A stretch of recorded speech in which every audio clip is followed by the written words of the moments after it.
L'inventaire du patrimoine existe depuis les années 70. Aujourd'hui, il est en ligne et accessible à tous. Afin d'actualiser ce site web collaboratif, les historiens de l'art parcourent la Wallonie et inventorient le patrimoine.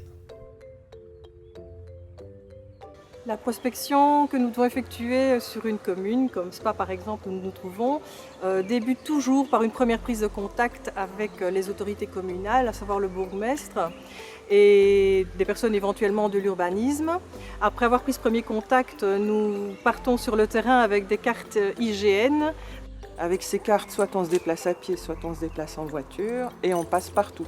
Dès qu'un bâtiment nous semble intéressant, quelle que soit sa typologie, on s'arrête, on l'analyse et on le reprend à l'inventaire ou pas.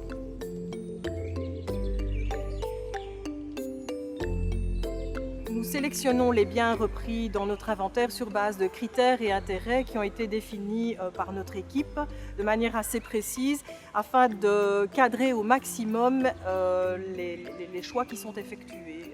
L'inventaire s'adresse aux biens d'intérêt local, donc à l'échelle d'un village ou d'une commune, mais ils sont inscrits également les biens classés. Donc c'est vraiment tout le panel patrimonial de la région wallonne qui est repris dans l'inventaire.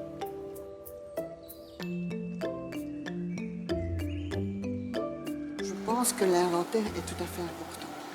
Ça ne bloque pas les bâtiments, ça n'est pas quelque chose qui empêche de démolir ou de faire évoluer un bâtiment. C'est un instrument de connaissance. Et donc on prend conscience de la valeur des choses et en fonction de ça, on fait des choix plus fins.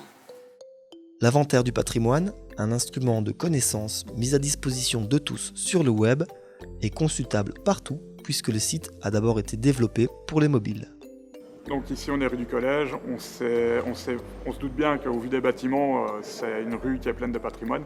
Donc c'est pour ça que je vais utiliser le site de l'IPIC pour pouvoir me repérer et voir si effectivement il y a bien des bâtiments qui sont repris. Donc effectivement, dans cette rue, il y a quand même pas mal de bâtiments repris à l'inventaire. Comme on peut voir là-bas au bout, on a l'église Saint-Loup. Derrière moi, on a 3 bâtiments qui sont repris. Et ici en face, il y a encore 4 autres bâtiments qui sont repris. Chaque bâtiment inventorié sur le site est repris sur une fiche descriptive, agrémentée de photos et d'informations historiques comme la date de construction, l'architecte et le style du bâtiment. Les utilisateurs du site ont d'ailleurs la possibilité de compléter ces fiches en postant de nouvelles photos. Ils peuvent aussi les actualiser en communiquant les changements de nom de rue et en décrivant l'état des bâtiments si leur aspect a changé. L'intérêt de l'aspect collaboratif, c'est justement que tout citoyen peut donner un avis.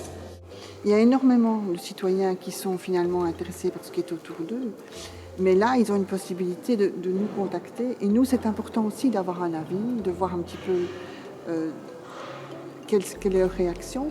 Et ça leur permet en quelque sorte presque de, entre guillemets, parrainer un bien. Parce qu'à partir du moment où ils nous font des remarques sur des biens, qu'il a évolué, qu'il a changé, etc., c'est donc qu'il y a un intérêt, qu'il y a une prise de conscience, et c'est ce qu'on veut.